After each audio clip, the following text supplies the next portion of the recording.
बिस्मिल्लाहिर्रहमानिर्रहीम। Quantum learning academy में खुश आमदीद। इस वीडियो में हम इलेक्ट्रोस्टैटिक इंडक्शन को डिस्कस करेंगे। इलेक्ट्रोस्टैटिक इंडक्शन है क्या? हम इलेक्ट्रोस्टैटिक इंडक्शन को डिफाइन करते हैं कि the change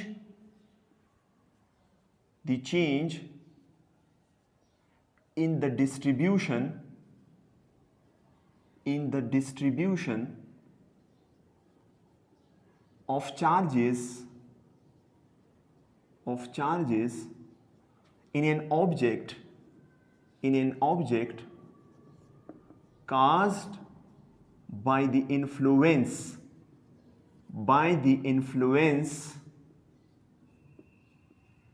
of nearby charges is called electrostatic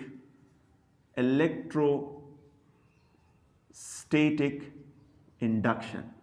ठीक है, अब क्या मतलब है इस डिफिनीशन का? देखिए, जब हम किसी बॉडी के करीब ये एक बॉडी है, अगर हम इसके करीब एक चार्ज बॉडी लाते हैं, this is a charge body, और इस चार्ज बॉडी को इसके करीब लाने से क्या होता है कि इसमें जो चार्जेस डिस्ट्रीब्यूट हुए हैं, पॉजिटिव और नेगेटिव चार्जेस, उनके डिस्ट्रीब्यूशन में चेंज आए। किसकी वजह से? हमने एक चार्ज बॉडी इसके नज़दीक लाई है। तो इस रीडिस्ट्रीब्यूशन ऑफ चार्ज के फिनोमेना को इलेक्ट्रोस्टैटिक इंडक्शन कहते हैं। मिसाल के तौर पे, अगर खुश्क दिन पे एक दिन है, एक मौसम उस दिन पे अच्छा नहीं है, खुश्क है, तो उस दिन अगर आप अपने सर को प्लास्टिक कम से कंघी करते हैं तो क्या होता है कि उस कम पे चार्ज पैदा हो जाता है। तो उस कंघी को अगर आप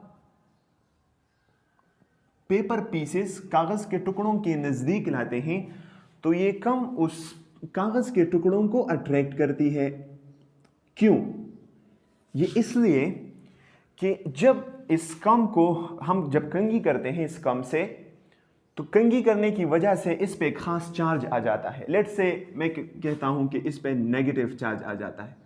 ठीक है, तो इस चार्ज के आने की वजह से क्या होता है, जब हम इस कम को पेपर के नज़दीक करते हैं तो इस पेपर के अंदर जो मॉलिक्यूल्स होते हैं उनमें रीडिस्ट्रीब्यूशन ऑफ चार्ज हो जाता है। आपको पता है मॉलिक्यूल्स तो न्यूट्रल होते हैं, तो पेपर में तो न्यूट्रल मॉलिक्यूल्स है, तो उन मॉलिक्यूल्स में इस नेगेटिव चार्ज की वजह से क्या होता है, वो मॉलिक्यूल्स, ये नेगेटिव इलेक्ट्रॉन्स ऑफ द कम क्या करते हैं कि उस मॉलिक्यूल के इलेक्ट्रॉन्स को धकेल देते हैं। ठीक है, तो वो इलेक्ट्रॉन्स यहाँ पे आ जाते हैं इस फार साइड पे, और जो यहाँ पे सिर्फ प्रोटॉन्स रह जाते हैं, तो इस साइड पे पॉजिटिव चार्ज आ जाता है। ये पहले न्यूट्रल था, इसमें ऐसा डिस्ट्रीब्यूशन ऑफ चार्ज नहीं था। तो इस डिस्ट्रीब्यूशन ऑफ चार्ज में चेंज आया है, इस पेपर के मॉलिक्यूल्स के डिस्ट्रीब्यूशन ऑफ चार्ज में चेंज आया है। किसकी वजह से? हमने एक चार्ज बॉडी को इसके नज़दीक किया है। तो जब एक चार्ज बॉडी की वजह से किसी ऑब्जेक्ट में रीडिस्ट्रीब्यूशन ऑफ चार्ज होता है तो इस फिनोमेना को इलेक्ट्रोस्टैटिक इंडक्शन कहते हैं। इसीलिए रीडिस्ट्रीब्यूशन ऑफ चार्ज जब हो जाते हैं तो ये इलेक्ट्रॉन्स इस पॉजिटिव साइड को अट्रैक्ट करते हैं, और हम देखते हैं कि यार ये तमाम के तमाम जो पीसेस ऑफ पेपर होते हैं ये इस कम के साथ अटैच हो जाते हैं। वेरी इंटरेस्टिंग एक्सपीरियंस हमने सारों ने किया है बचपन में। एक और मिसाल लेते हैं। लेट्स से हमारे पास एक मेटल स्फेयर है, स्फेयर कहते हैं एक गोल बाल जैसे स्ट्रक्चर को।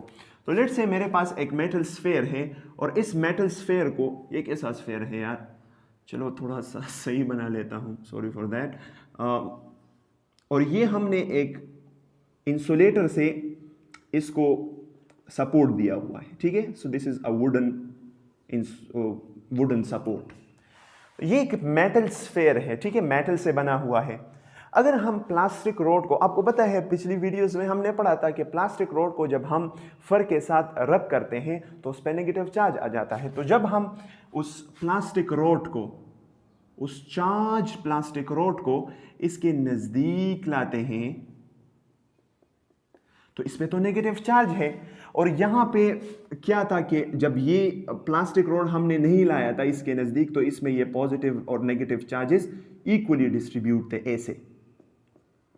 ठीक है, बिल्कुल ऐसे, some kind of like that. तो जब हमने इस नेगेटिव चार्ज्ड प्लास्टिक रोड को इस मेटल स्फीयर के नजदीक लाया तो क्या होगा कि ये नेगेटिव चार्जेस यहां पे जो इलेक्ट्रॉन्स है उनको पुश करेंगे, उनको धकेलेंगे, उन पे फोर्स लगाएंगे। तो आपको पता है मेटल में तो इलेक्ट्रॉन फ्रीली मूव कर सकते हैं, तो इस चार्ज बॉडी की वजह से इस मेटल स्फीयर में क्या होगा कि इसमें ये चार्जेस रीडिस्ट्रीब्यूट हो जाएंगे और ये रीडिस्ट्रीब्यूट होके इसमें जो इलेक्ट्रॉन्स है ये इलेक्ट्रॉन्स तमाम के तमाम इस फार साइड पे आ जाएंगे, इससे जो दूर वाला साइड है उस पे आ जाएंगे। तो यहां से चूंकि इलेक्ट्रॉन्स चले गए हैं तो यहां पे हमारे पास पॉजिटिव चार्जेस रह जाएंगे। तो अब ये रीडिस्ट्रीब्यूशन ऑफ चार्जेस किसकी वजह से हुआ है? ये रीडिस्ट्रीब्यूशन ऑफ चार्ज हुआ है एक चार्ज बॉडी को इसके नजदीक लाने से। याद रखिए हमने इसको इसके साथ टच नहीं किया हुआ, we haven't touched the plastic rod with the metal sphere, लेकिन फिर भी इसमें रीडिस्ट्रीब्यूशन ऑफ चार्ज हो रहा है और इसी फिनोमेना को इलेक्ट्रोस्टैटिक इंडक्शन कहते हैं। इलेक्ट्रोस्टैटिक इंडक्शन का फायदा क्या है? इलेक्ट्रोस्टैटिक इंडक्शन का फायदा यह है कि इससे हम किसी बॉडी में चार्ज प्रोड्यूस कर सकते हैं। पिछली वीडियोस में हमने डिस्कस किया था कि एक मेथड हमने डिस्कस किया था कि हम रबिंग से बास चीज़ों में चार्ज प्रोड्यूस कर सकते हैं। इसी तरह से इलेक्ट्रोस्टैटिक इंडक्शन एक ऐसा फिनोमेना है जिसकी मदद से हम बास चीज़ों में चार्ज प्रोड्यूस कर सकते हैं। ठीक है, हम उस न्यूट्रलिटी को डिस्टर्ब कर सकते हैं। सो हमारे पास इलेक्ट्रोस्टैटिक इंडक्शन का फ़ायदा ये है कि with the help of this process, with the help of electrostatic induction or this process, we can produce charge. We can produce charge in a body और produce charge in a body का produce charge in a body, और आपको पता है इसका मतलब ये नहीं है कि हम उसमें पैदा करते हैं, बल्कि हम उसमें उस न्यूट्रलिटी को इलेक्ट्रोस्टैटिक इंडक्शन की मदद से डिस्टर्ब करते हैं। कैसे? देखिए, हमारे किताब में जो एग्जांपल दिया गया है वो ऐसा है कि लेट से ये हमारे पास मेटल रॉड प्लास्टिक रॉड यहाँ पे नहीं है, ठीक है, तो क्या होगा कि इसमें चार्जेस जो हैं वो इक्वली डिस्ट्रीब्यूट होंगे। ठीक है, और लेट से मैं एक और मेटल स्फीयर भी ले लेता हूँ और मैं उस मेटल स्फीयर को इसके साथ अटैच कर लेता हूँ, इसके साथ कनेक्ट कर लेता हूँ। ठीक है, सो फार सो गुड। अब जब मैं इस तमाम के तमाम, इसमें भी इक्वली डिस्ट्रीब्यूट है पॉजिटिव और नेगेटिव चार्ज, इसमें भी है, दोनों न्यूट्रल है। ठीक है, खास अरेंजमेंट है पॉजिटिव और नेगेटिव चार्जेस की इसमें। जब हम इसको नेगेटिव प्लास्टिक रॉड को, नेगेटिवली चार्ज प्लास्टिक रॉड को जब हम इसके करीब लाते हैं तो क्या होगा कि ये नेगेटिव चार्जेस यहाँ पे इलेक्ट्रॉन्स को पुश करेंगे और इलेक्ट्रॉन्स उस हद तक जाएंगे जिस हद तक वो जा सकते हैं, क्योंकि वो अपने इस फोर्स को कम करना चाहते हैं। तो इलेक्ट्रॉन्स उस जगह पे होंगे जहां पे सबसे कम फोर्स ये प्लास्टिक रॉड के इलेक्ट्रॉन्स उन पर लगा रहे हो। तो आप खुद इमेजिन करें कि यहां से इलेक्ट्रॉन्स कहां जाएंगे? यहां से इलेक्ट्रॉन यहां नहीं बल्कि यहां पे भी ट्रेवल कर सकते हैं, क्योंकि ये कनेक्टेड है। तो इलेक्ट्रॉन्स इस फार साइड पे आ जाएंगे। हमने पहले भी पढ़ा कि इलेक्ट्रॉन्स फार साइड पे आएंगे। ठीक है, जो सबसे दूर साइड होगा इस प्लास्टिक रॉड से वहां पे चले जाएंगे और यहां से चूंकि गए हैं तो यहां पे पॉजिटिव चार्जेस रह जाएंगे। ठीक है, जैसे ही ये अभी ऐसा ही अरेंजमेंट है, हमने प्लास्टिक रॉड इसके नजदीक रखा है, हम क्या करते हैं कि इन मेटल स्फीयर्स को एक दूसरे से जब हम अलग कर लेते हैं तो दोनों पे चार्ज आ जाएगा। ठीक है, दोनों पे क्या आ जाएगा? चार्ज आ जाएगा। जैसे ही हमने प्लास्टिक रॉड अभी हटाया नहीं है, हम इन दोनों को हटा देते हैं, ये भी हटा देते हैं, तो क्या हो जाएगा कि इन दोनों पे चार्ज आ जाएगा। क्यों? इसलिए कि यहां से इलेक्ट्रॉन्स इसमें चले गए हैं, तो इस पे कौन सा चार्ज आ जाएगा? इस पे नेगेटिव चार्ज आ जाएगा।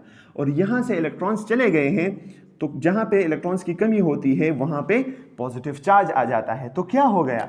इलेक्ट्रोस्टैटिक इंडक्शन की वजह से, उसकी मदद से हमने टू मेटल स्फीयर्स को चार्ज कर लिया। We have charge these two metal spheres. एक पे पॉजिटिव, जिससे इलेक्ट्रॉन्स चले जाते हैं उस पे पॉजिटिव चार्ज आता है, और जो इलेक्ट्रॉन्स एक्सेप्ट करता है जिसमें आ जाते हैं उस पे नेगेटिव चार्ज आ जाता है। तो इलेक्ट्रोस्टैटिक इंडक्शन का फ़ायदा ये है कि इससे हम किसी भी बॉडी में चार्ज प्रोड्यूस, बाज़ बॉडीज़ में, किसी भी नहीं, बाज़ बॉडीज़ में चार्ज प्रोड्यूस कर सकते हैं। जैसा अभी हमने यहाँ पे डिस्कस किया कि पहले दोनों न्यूट्रल थे, लेकिन इलेक्ट्रोस्टैटिक इंडक्शन की वजह से इलेक्ट्रॉन्स इसमें चले गए और यहाँ पे प्रोटॉन्स रह गए। जैसे ही हमने एक दूसरे से अलहदा किया, दोनों पे चार्ज आ गया। आई होप आपने इसको यहाँ तक आप समझ गए होंगे। इंशाल्लाह नेक्स्ट वीडियो में हम इलेक्ट्रोस्कोप को डिस्कस करेंगे। So that's it for today. Please don't forget to subscribe our channel. Inshallah, see you in the next video.